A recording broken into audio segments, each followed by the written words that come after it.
Hello, Bill. Good morning, Matt. Welcome to the DMZ, everybody. Thursday morning.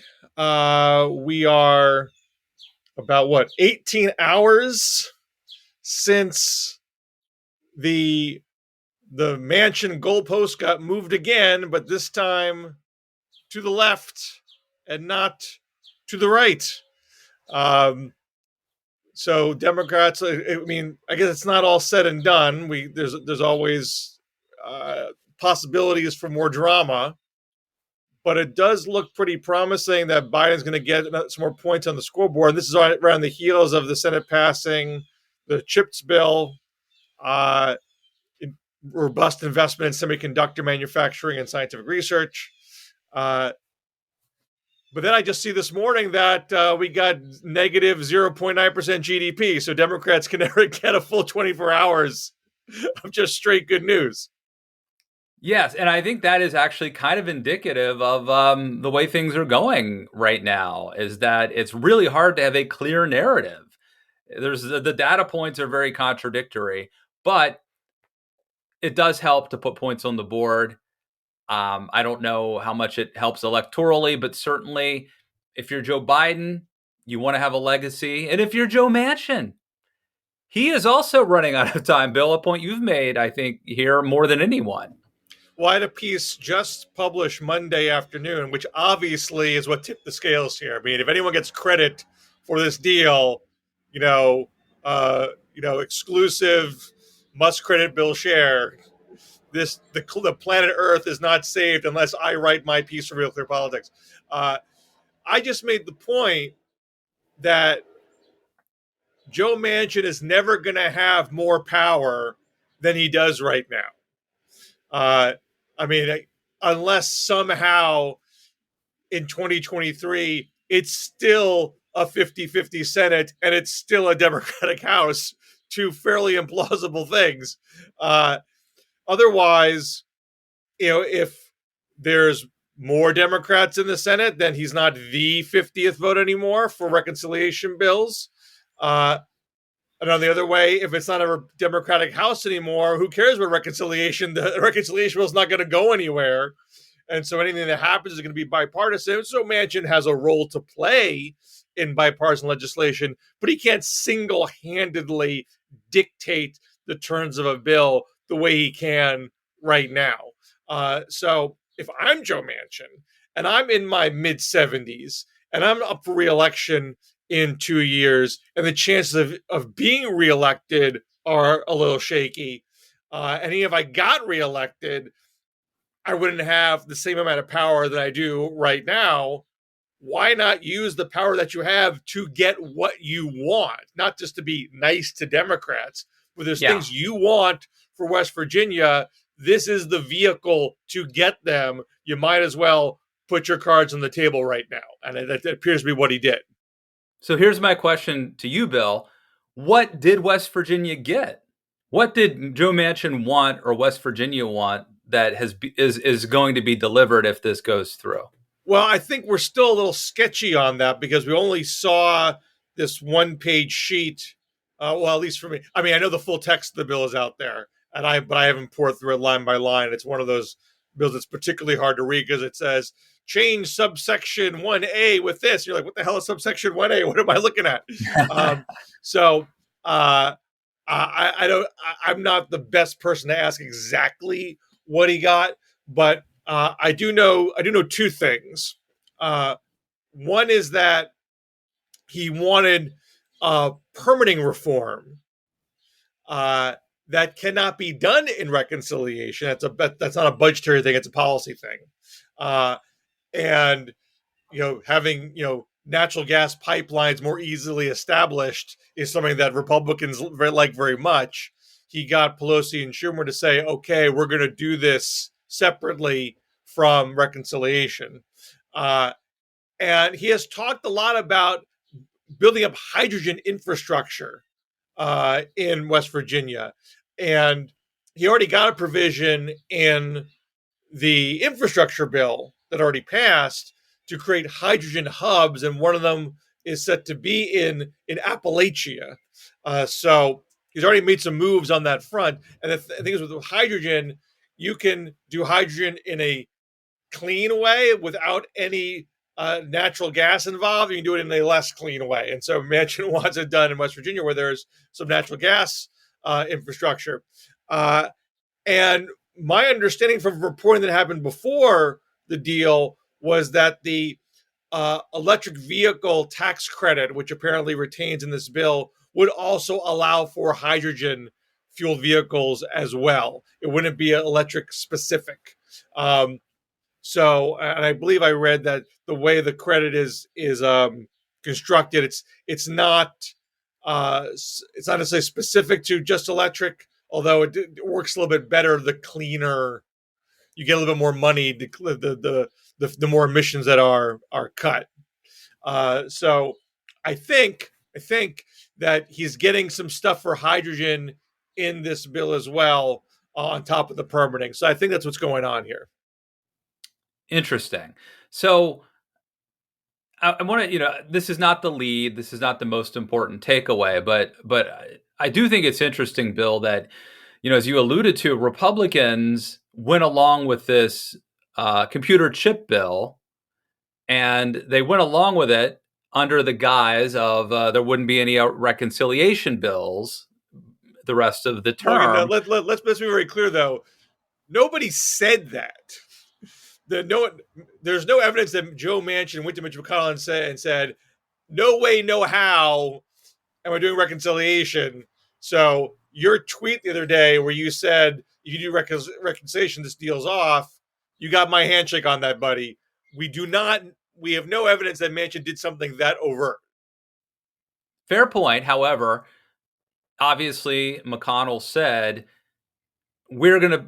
And by the way, Bill, I think you've also been someone who has popularized the notion that gridlock is not really as big a problem as people think. That you have made the point, maybe more than anyone else, that actually Congress does get stuff done, mm-hmm. and that all this hand wringing about gridlock and is actually overwrought. And so here we had another example where Republicans were working with Democrats to pass something that I think seems like a pretty important policy. And they telegraph, like, hey, we're doing this. We're going to go along with you on yet another thing. But we really don't want you guys to push through anything via reconciliation for the rest of the term. And Democrats could have said, no dice. Hey, just so you know, we're working on this other thing over here. But like 4 hours, Bill, 4 hours after this bipartisan legislation passes the Senate, it comes out that Manchin has crafted this deal with Schumer. I'm not saying it's illegal what they did. Obviously, it's not. But it does strike me as unchivalrous, maybe is a word. And that doesn't seem to me to be incredibly helpful in a time where I think encouraging bipartisan comity would be a good thing. I mean, if somebody actually broke their word, I would agree with you. I have no evidence that someone's word was broken here. These are all grown-ups. These are all professionals. If you don't have a deal in writing or a verbal handshake, you cannot assume you have that kind of deal. We knew. I mean, what Manchin said a couple weeks ago was, I don't want to do the climate and the tax pieces just yet until I see August inflation numbers. I still am ready to do the healthcare parts of a reconciliation bill. So he never said there would be no reconciliation. And Schumer and others were saying, okay, let's not assume Manchin is totally lost here. We're still going to talk. It is surprising that Manchin agreed to this before. If the same thing that Manchin said that he turned tail on, he didn't wait for the August inflation numbers. Yeah, and they're not great, surprise. Right? I mean, there's nothing that came out that if you were worried about the economy, I don't think any new news would have relieved. The Fed jacked up interest rates yesterday. Yeah, that's true. But I think that was also expected. But that's not. I think that's a good sign. But it's not like we It's not evidence that things have turned The only around. other thing that seems to have happened, and I don't know if this really was determinative, that Larry Summers talked to Joe Manchin and said, "Hey, come on, guy, this bill is anti-inflationary. What are you waiting for?" Um, I mean, when you raise taxes more than you spend money, that's taking money out of the economy. That is what's supposed to help curtail inflation. It's when you put too much money into the economy that you risk overheating it. So I mean, and what's weird to me is that Manchin obviously knows this. He was arguing his bill was anti-inflationary in the first place. It was weird that he was all of a sudden flinching on it, but apparently that Yeah. conversation Well, happened. let's talk about some of the things that we think are at least in the framework, or that were, the top lines. Talk, if you would, about the SALT deduction and the carried interest. Those seem to me to be two of the big top lines. Well, no, salt's not in this. I mean, those are two things that are being talked about because we don't know if every Democrat's going to support this because of those two aspects. The mainly congresspeople from the New York, New Jersey area, Josh Gottheimer in the House, Bob Menendez in the Senate, they've been the biggest saying no SALT, no deal. There was a cap on the SALT, the state and local tax deduction. There's a pretty hard cap put on it in the Trump Right. tax So, cuts. okay, so let me slow you down and walk myself through this slowly. So, in some states there are no state taxes, right? So like Florida and Texas have no state taxes. So it doesn't, if you can't deduct state taxes and you live in Florida, that's not a problem. Well, I imagine they have something. I don't know if they have literally nothing, but Well, they don't the have state, state income tax. they might have an income But if tax. you live in New Jersey, where this presumably the state income tax is very high, being able to deduct that from your federal income tax would be a huge deal. Do I have this Yes. right? Yes, I Okay. mean, so this is something that if you live in a higher taxed, higher state income, higher tax statewide state, excuse me, So in it's a of more way, this interest to is you. a subsidy for blue states, in a Well, I think way. that's the way a lot of Republicans have looked at it. Uh, if you live in those states, you have more of a sort of conservative sounding argument. You should be against double taxation. I've already paid a tax on this dollar. The federal government shouldn't get to tax me a second time. Uh, this was an issue in the Reagan years. Mario Cuomo made this point very forcefully in the 80s. But more recently, you've had progressives, even in the New York area, particularly people like AOC, saying, hey, the people that benefit from this are upper income earners. So screw them. Who cares if it's double taxation? This is a subsidy to people on the high end, and we shouldn't be bending over backwards for them. Why the high end? Well, I mean, a state income Because tax, they're paying more they're taxes paying because they more. make more money. Yeah, yeah. So it definitely is crossing party and ideological lines, this whole issue.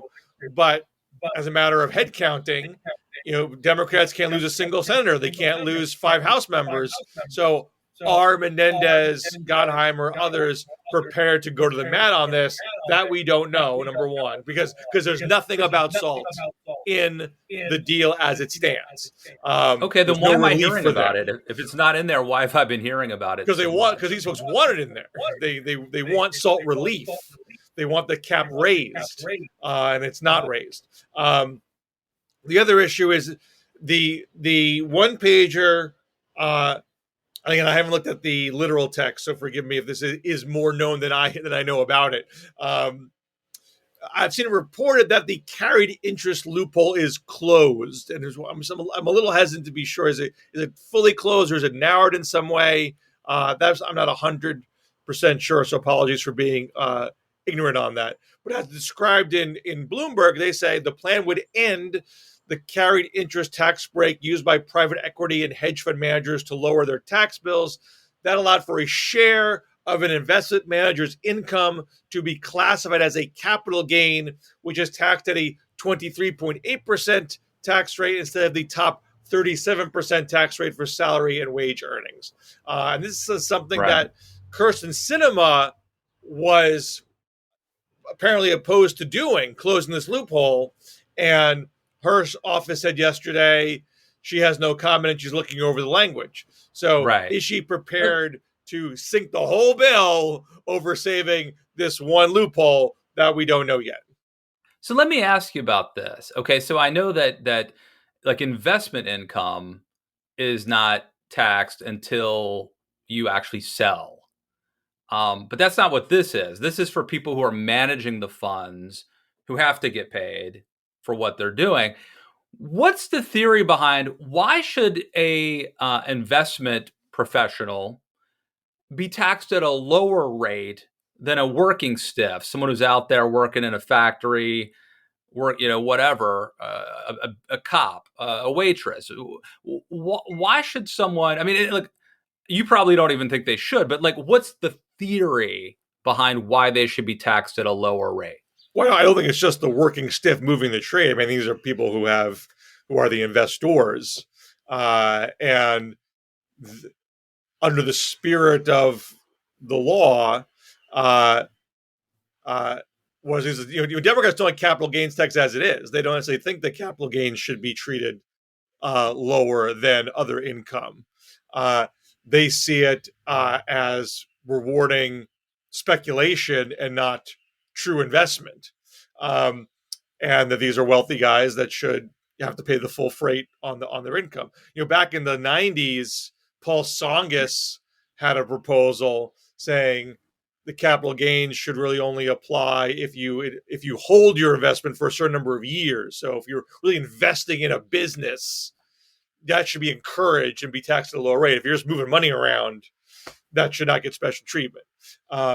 So it all fits into the theory. I mean, is there? Normally I would be making this allegedly conservative argument, and I normally, and I'm not carrying my weight here, obviously, but like, what is there a legitimate argument for why people who manage investments or whatever should be paying a lower tax rate than someone who's just earning a wage? I mean, I assume the conservative argument is that investment is good. Investment is the lifeblood of the financial economy. Without investment, that jobs don't get created. Yada yada yada. Yeah, I assume that's the argument. Working is good too, and maybe that should be taxed at a lower rate. Maybe someone who could sound off in the comments. I would love to hear. I've seen Republicans say the capital gains tax should be zero. That is even more important than zeroing out other taxes, because that is how this is what makes capitalism great is investment.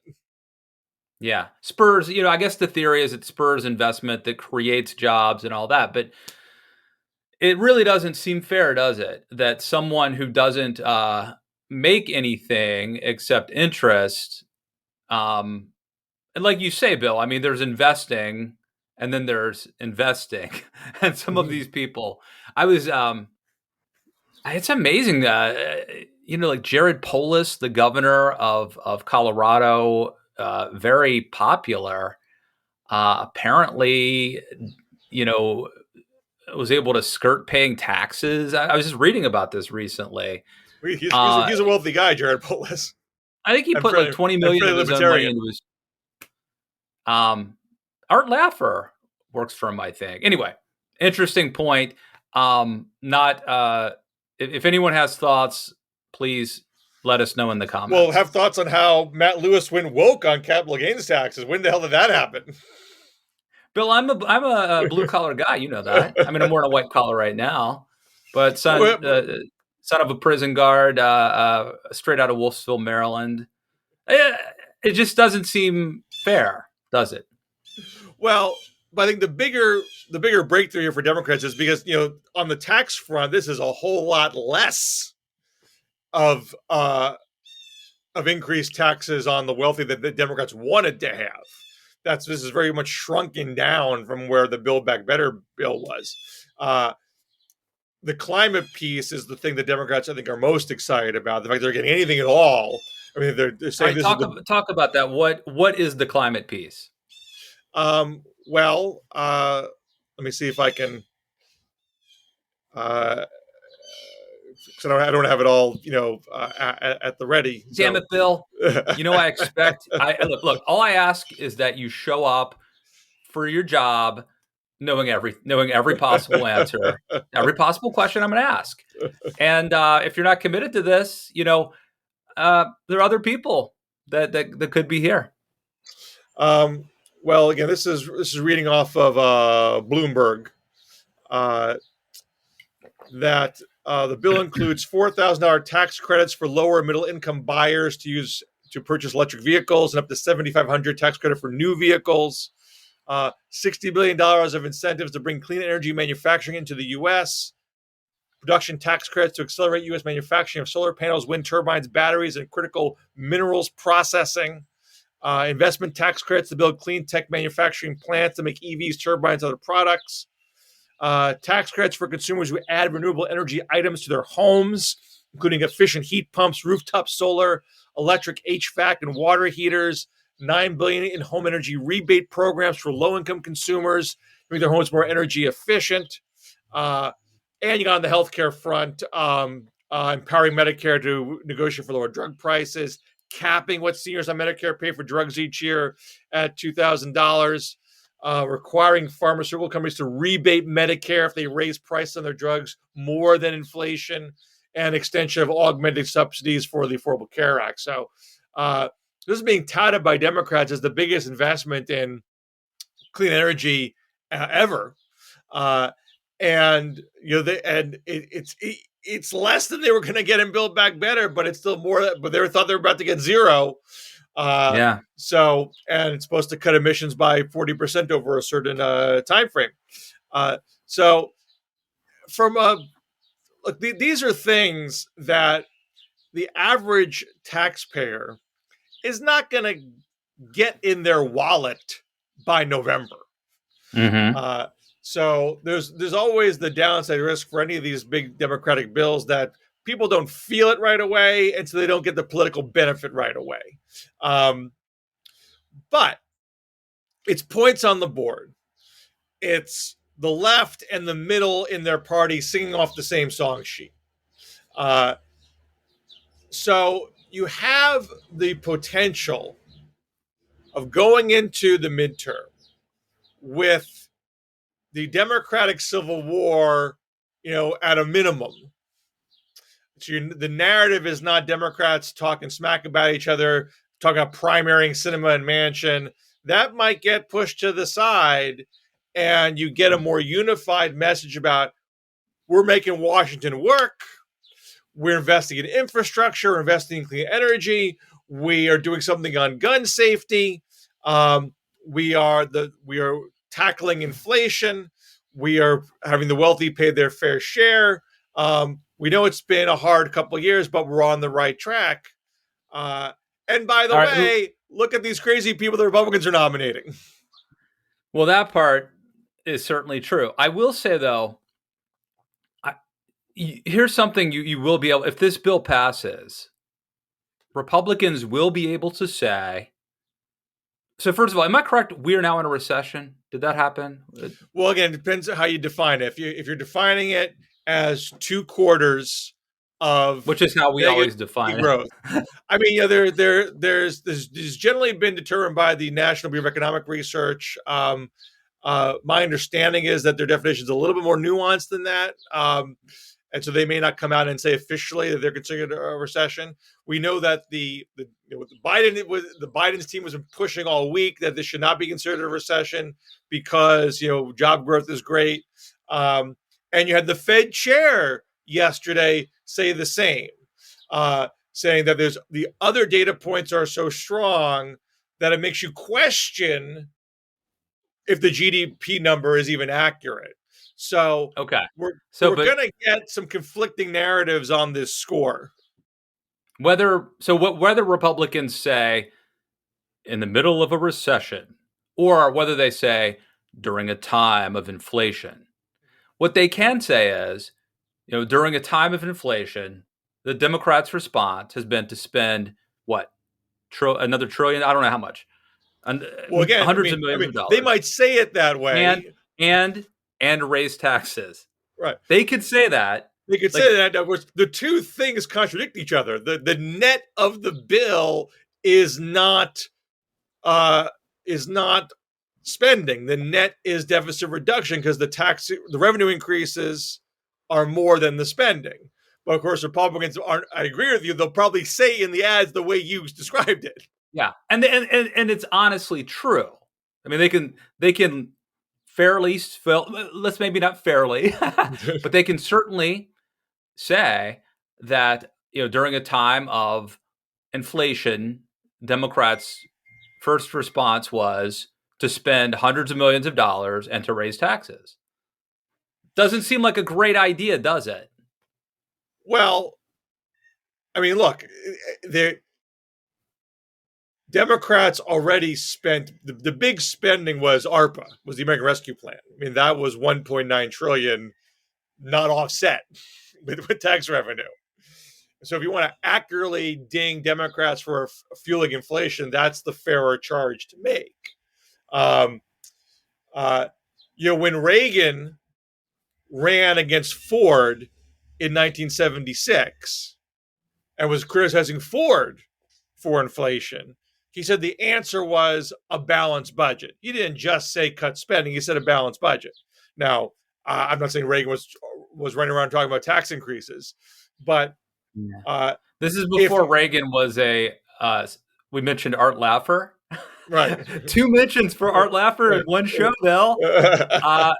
That was before Reagan and the Laffer curve, and that was when Reagan was more of a balanced budget, green eye shade Republican. But if you want the federal government's fiscal policies to not add to inflation, you want to at least have a balanced budget or negative. Now, mind you, I don't believe that we're getting to a balanced budget because of this bill.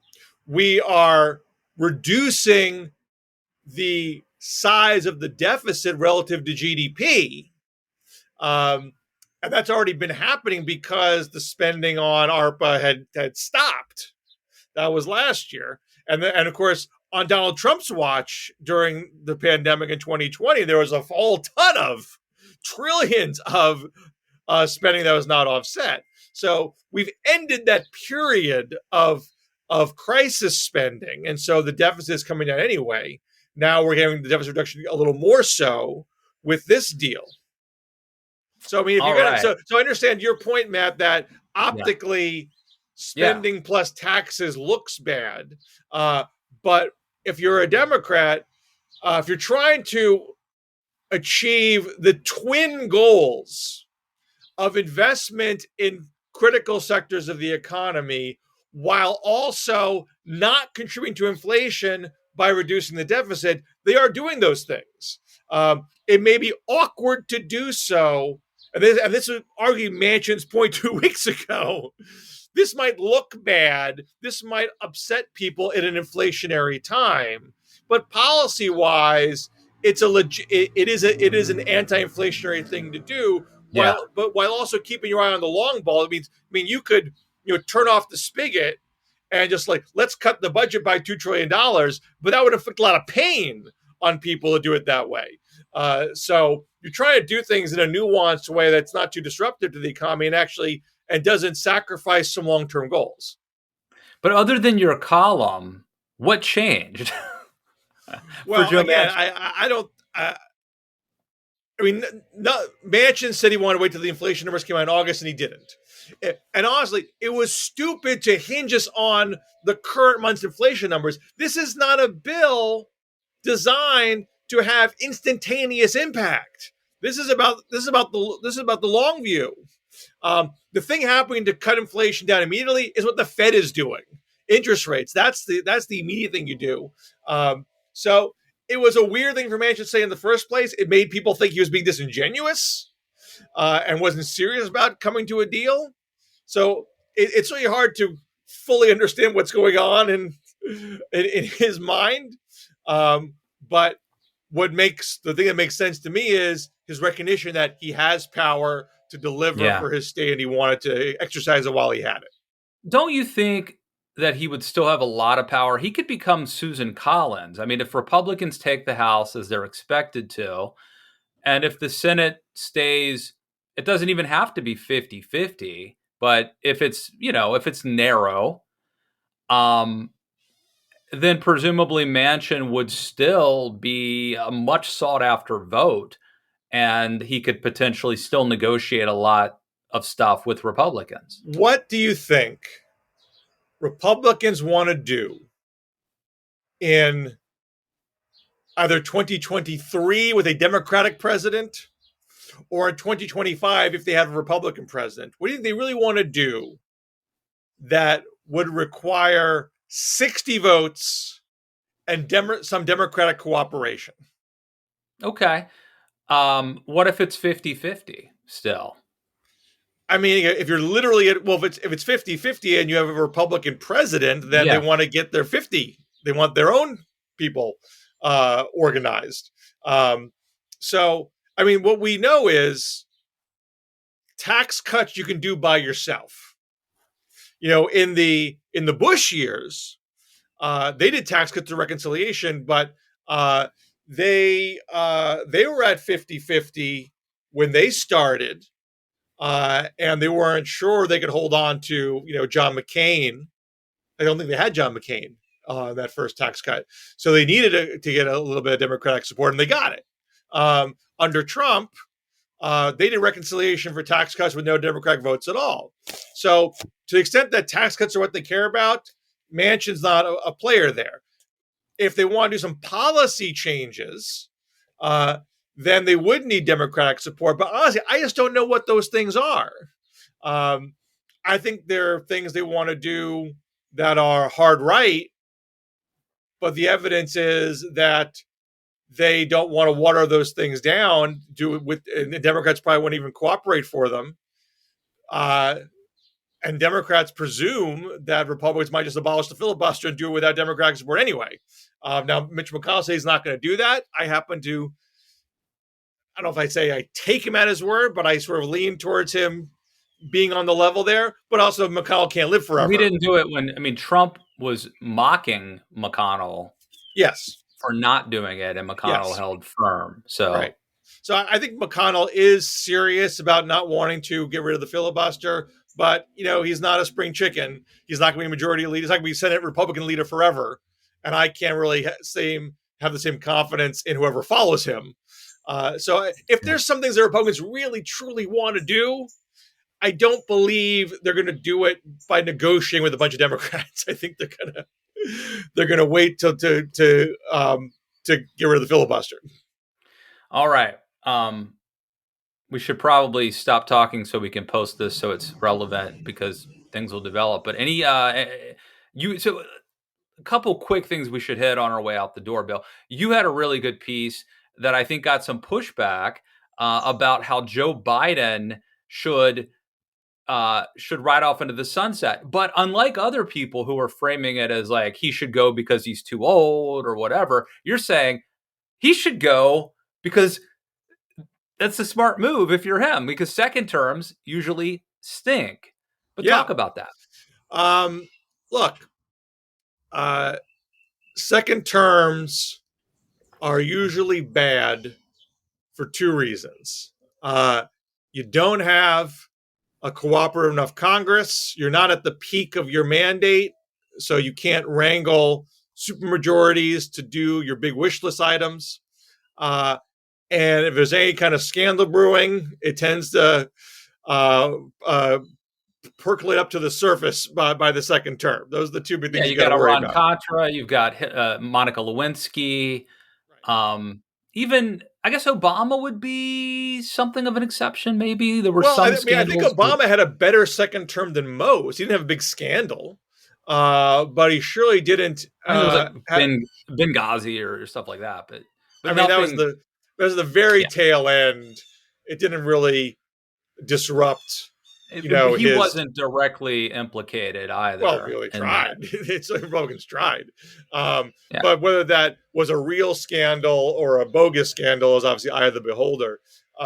What is true is that foreign policy is a double-edged sword for second terms. On one hand, because Congress usually isn't super cooperative with second-term presidencies, what legacy items presidents tend to have is on the foreign policy front, where they have more leeway. So, Reagan did have the INF treaty with Gorbachev. Bill Clinton did oust Milosevic and have the Good Friday Agreement. Barack Obama had the Iran deal. But you're not in full control of the world.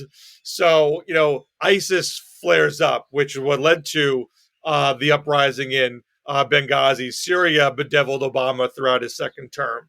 The world is never something you can count on being your political friend in any term of a presidency. Nixon with China, right? Well, that was one of his better moments. I forget what year that was. I believe weren't his foreign policy successes in the second term, which obviously was interrupted by his resignation. I think that's right. It wasn't 72. It wasn't before. I could be wrong. Re-election. Yeah, that was 72. That was February 72. Okay. I think that was done in part because they wanted wins before 72.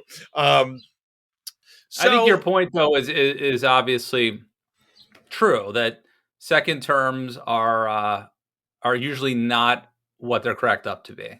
And specific to Biden. And so if they're always bad, why do presidents want them? Why do they even run again at all? And I think it's because, beyond just the basic don't want to walk away from power, to be a lame duck in your first term undermines your first term. You want your party to feel like their fate is intertwined with your fate. Yeah, maybe you want the opposite party to think you got such popularity, the public's behind you, that it's even threatening to your own reelection if you're going to get cross-wired with me. So you got to keep that perception that you're in the game still going, so people don't just run off and start being Lone Rangers. In Biden's case, whatever he's going to get off the progressive agenda wish list, I think we're done. I think the Manchin deal is the last thing because the likelihood of keeping the House is so small. It could happen. I'm not saying it's impossible that it can't happen for the rest of the first term. I think the Senate looks in relatively good shape for Democrats, but the House is much more tenuous. And then you get to 2024, where the Senate map is just terrible for Democrats. There are 3 red state Democrats: Manchin, Tester, Brown. They're all up. You got 7 others in lighter blue states, and Republicans are defending any blue states, and only 2 light red states.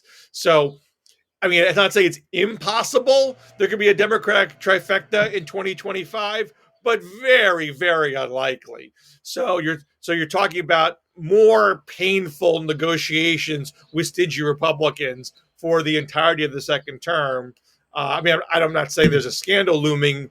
Of course, I'm sure Republicans want to make Hunter Biden into something, but otherwise, I'm not presuming there's a real bona fide scandal in the administration.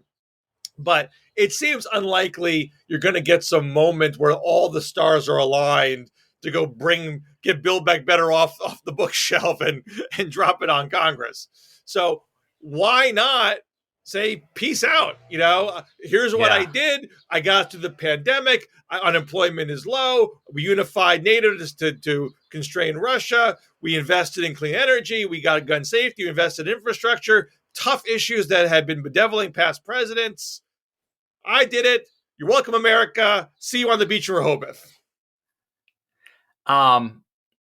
So first, obviously, we neglected to mention George W. Bush's second term, which you do mention in the column. And Social Security privatization was a bust. Hurricane Katrina, Iraq War quagmire, lose the Congress in 2006. Here's a case where he had a trifecta.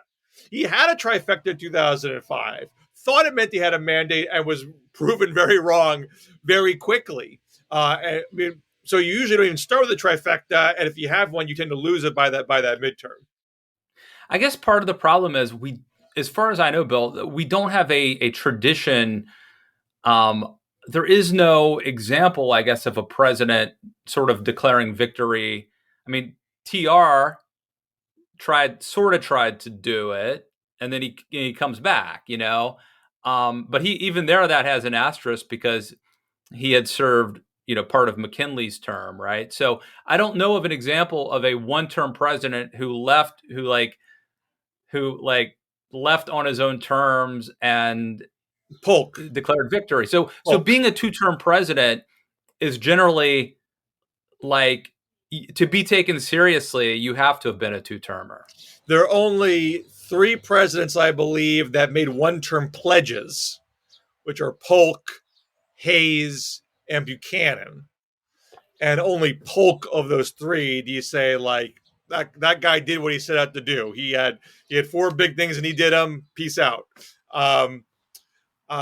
You have Teddy and Coolidge, who ascend upon a president's death, and so they had one-term pluses, and were both pretty popular throughout their presidencies. We don't polling to quantify it, but general sense is that they were in good shape. But both choose not to run, thinking that it is a violation, more or less a violation of George Washington's precedent. In fact, Teddy Roosevelt made his pledge right upon winning his election outright. He then later regrets having done so and tries to run in 1912. And Coolidge just announces he's not going to run midway through his full term. If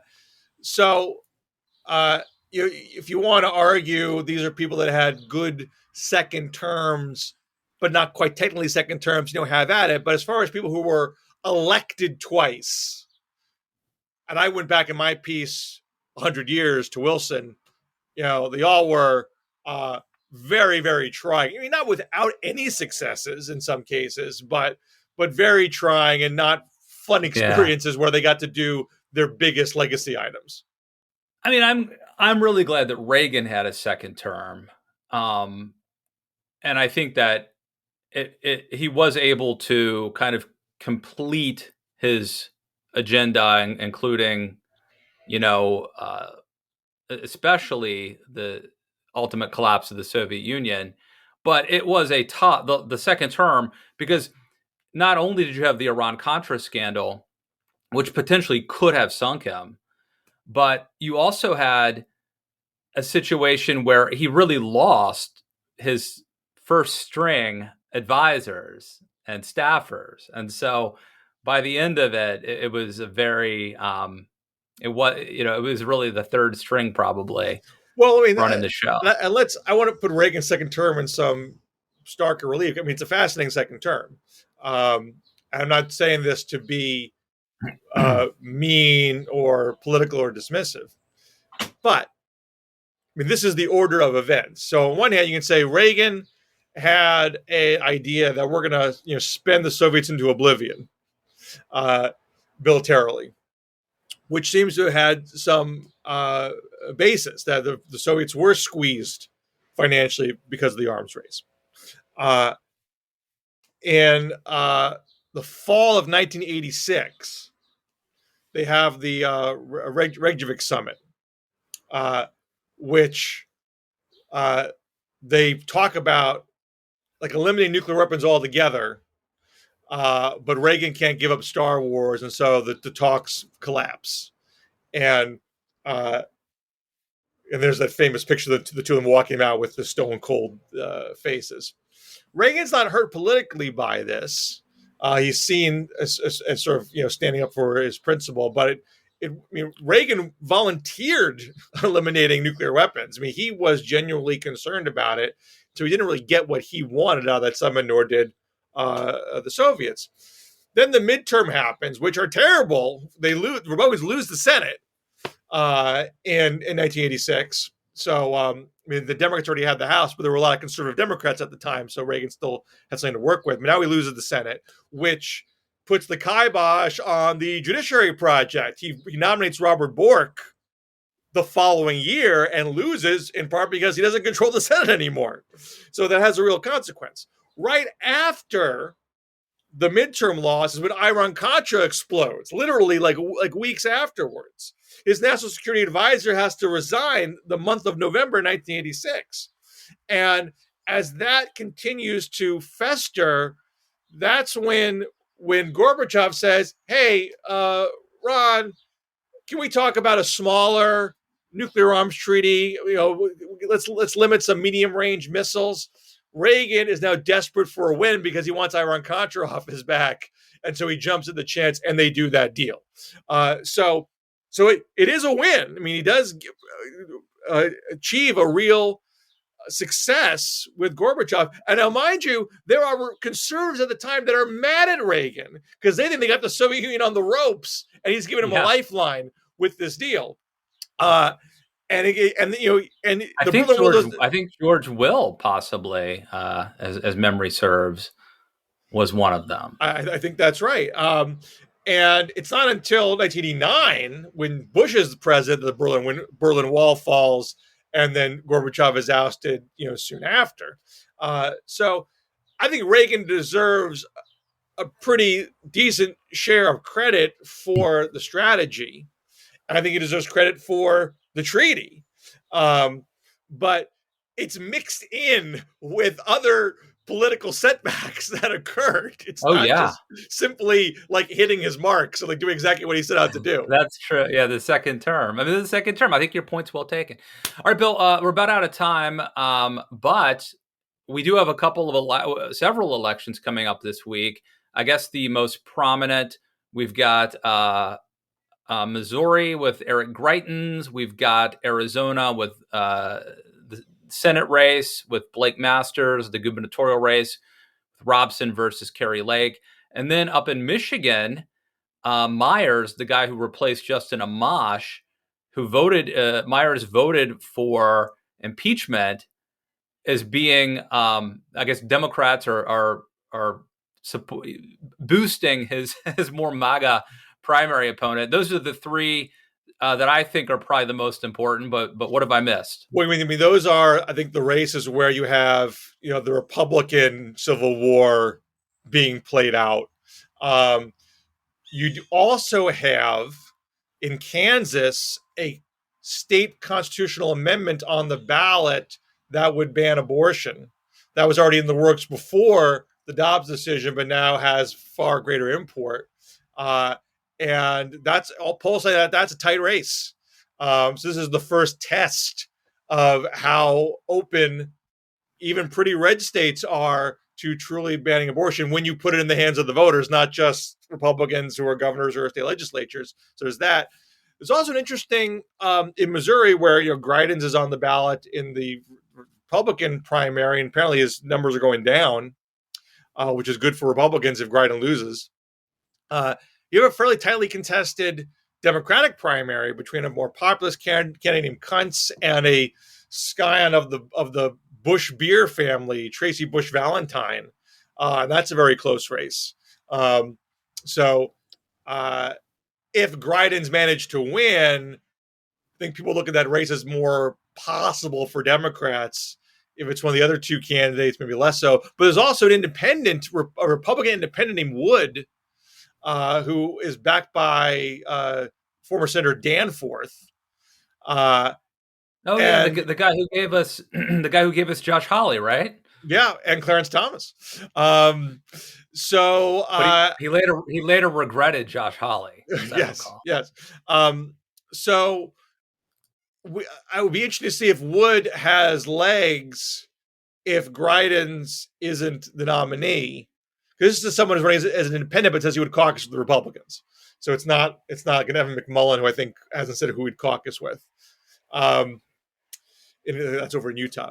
So lots of happening on the ballot. When's the Utah thing? Well, they already had their nominations. McMullen's running as an independent, but Democrats chose to endorse him and not run their own candidate. Okay. And the Kansas abortion thing is interesting to me. One thing I want to plug, Matt, is that I'm guest hosting a podcast this week called Politics, Politics, Politics, which is normally hosted by Justin Robin Young, and I've been a guest on his show before. You can check out that podcast at politicspoliticspolitics.com. So I'm doing a one show that's for everybody, and there's some bonus shows that are for their Patreon supporters. So if you go to that website, you can find out how to be a Patreon supporter of that show. At one point, I noted in one of the bonus shows is, as I was saying earlier, here, Democrats have the potential of running in a more unified way than perhaps a president's party normally gets to run in a midterm. On the Republican side, we're seeing some division amongst Republicans about how to handle abortion. The Times has a story about this today, that Indiana is now flummoxed. What exact abortion ban should we do? How far should we go? And you don't normally have that kind of division in the opposition party. But what's unusual this year is that a giant policy decision was made in effect by the opposition party, because the Supreme Court came in and effectively said, boom, abortion can be banned wherever you want. You don't usually have an action like that taken by the out party. So it kind of it scrambles the normal dynamic in a midterm. Not to say that I know it's going to benefit Democrats, but it does raise an eyebrow and say, this midterm has a set of factors that are not like the usual midterm. Before I let you go, any predictions? Does Greitens survive? Does Kerry Lake win? What do you see happening in your crystal ball? I'm not gonna crystal ball this at all. No way, no how. But I mean, from what you see in the polling, Lake looks good versus Robson. Last two polls I saw, she's up by double digits. It depends what poll you're looking at, though. Because the last two that I saw, she was looking pretty solid. I'm not saying there are others out but there. Robson released a internal public opinion strategies poll that shows it neck and neck. Right, but that's an internal, so that's less. I know. My gut is Lake wins. But I'm basing it really off of just, as crazy as Lake obviously must be, because she was a TV reporter, broadcaster for decades, she's really good on TV. I think that her persona is better, and so that's why I'm going. If I'm betting Lake. Well, I get the impression that the attempt to take out Lake has been, she's not really a conservative. She was for Obama. Don't trust her. Yeah. And that didn't work against Trump. All those things were true of Trump. Trumpers, I don't think, care about what you did, even as, I mean, they're trying to bring up things that she said about Trump, in 2015, 2016. And I think Trumpers are welcoming to Trumpian converts as long as they go all in. Yeah. I don't think they care. And I think she has been fairly, I don't know exactly what you said about her narrative. I don't think she's trying to pretend that she was a Trump sycophant in 2006, but she's on the Trump train now. That's what matters. Or even 16. Yeah. But no, I agree. I think that I'm not sure why they're running that play, because I think you're right. I don't think it works. No, but there are occasions, of course, where like Brian Kemp in Georgia was able to fend off a challenge, and someone who had a record of his own to run on. Yeah. I mean, Robson is not someone who's run for office before. She worked in the Reagan administration, otherwise has been a wealthy funder of things. So she doesn't that much of her own record to point to and say, I'm the truest conservative here. I think people who know her from the Reagan years, these are people who are more insidery they have a trust in her, but that doesn't trickle down to the average voter. Carrie Lake, again, someone who's been on the news, so is more of a known commodity. And Yeah. as someone who's saying, I've been in the media and I know what they're really like. I know what goes Where down have we heard that hours of before? the media industry. They like having a figure who spins that narrative. I mean, I'm going with a totally anecdotal, totally superficial prediction, which is that Carrie Lake is good on TV. She seems authentic. She seems tough. And Robson seems temperamentally, just her vibe seems like a kind of a weak establishment type. Like that could be completely unfair, but that's where I'm betting. And I hope I'm wrong, Bill. I hope I'm wrong. Well, look, Arizona is clearly a purple state. Mark Kelly is a solid Democratic nominee, the current incumbent senator there. And it's the Secretary of State, the current Secretary of State, who's a Democrat, who's going to be the gubernatorial nominee for Democrats. They're going to have decent nominees. And if it's like mainstream Democrats versus MAGA Republicans in Arizona, it is not a given that state flips red. I wonder how much cinema would try to help Mark Kelly, if at all. What do you think? Um, Because I would she seems like she might have a lot of appeal to independents and even Republicans. I would think it's in her interest to help. She has a certain interest in being seen as her own person who's not really a person of a party. But there is this cloud over her head that she's going to face a primary challenge in 2024. She has built up a record saying, look, I'm someone who puts country over party and I get things done for Arizona. Um, I think she has incentive to, particularly up against MAGA candidates, to say Mark Kelly is like me. Mark Kelly is someone who's going to work across the aisle to get things done for Arizonans, and Yeah, I mean, Blake Masters is not. if you're Kirsten Sinema, do you want Carrie Lake to be in the Senate as your, junior senator? Lake's governor. Lake will be governor. I'm sorry, Lake's governor. Okay, so still, she's part of the delegation. It's not as bad, right? I mean, so it'll be Blake Masters, I guess. Presumably, it would be the. So anyway, I've botched this all up by conflating. I don't think she wants to work with Carrie Lake. I don't think she wants to work with Blake Masters. I think she'd much rather work with fellow moderate Democrats like herself. All right, you can tell by me botching that and conflating this that I need a vacation bill. What the good news is, I'm actually leaving town. I'm going to Arizona, of all places. And so we won't be here next week. We should be doing a special Arizona DMZ edition. I could probably do it with some great background, with Sedona maybe, or the Grand Canyon. I'm going to try to not. But you go to Phoenix, right? You go to Phoenix in an air-conditioned hotel. You don't. I'm going to be all over. I'm outside, man. Okay, all right. But poolside, Bill, as one does. I mean, poolside. So anyway, I'm going to try to not do a DMZ next week. But if there's an emergency, I'm going to bring this microphone. I paid for this microphone. I'm bringing it with me, and I'm bringing my computer. So if I am drafted into an emergency DMZ, then that'll, we'll cross that bridge when we come to it. All right. What do you want to plug? I already plugged. I think I had to plug has been plugged. Check out my guest hosting duties on the Politics podcast. Check out my Washington Monthly piece about Biden in the second term. Check out the article that saved the planet. Manchin shouldn't throw away his shot in Real Clear Politics. And what do you got, Matt? Read all Bill's stuff and check out Matt Lewis and the News podcast. Here's something that you should do. You should go to youtube.com/Matt Lewis and subscribe. That way you will be alerted every time a DMZ with me and Bill Scher pops up.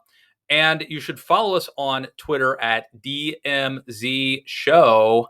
We are right at the 1 hour mark, coming up momentarily. Bill Scher, I'll see you hopefully in 2 weeks. All right. Take care. All right.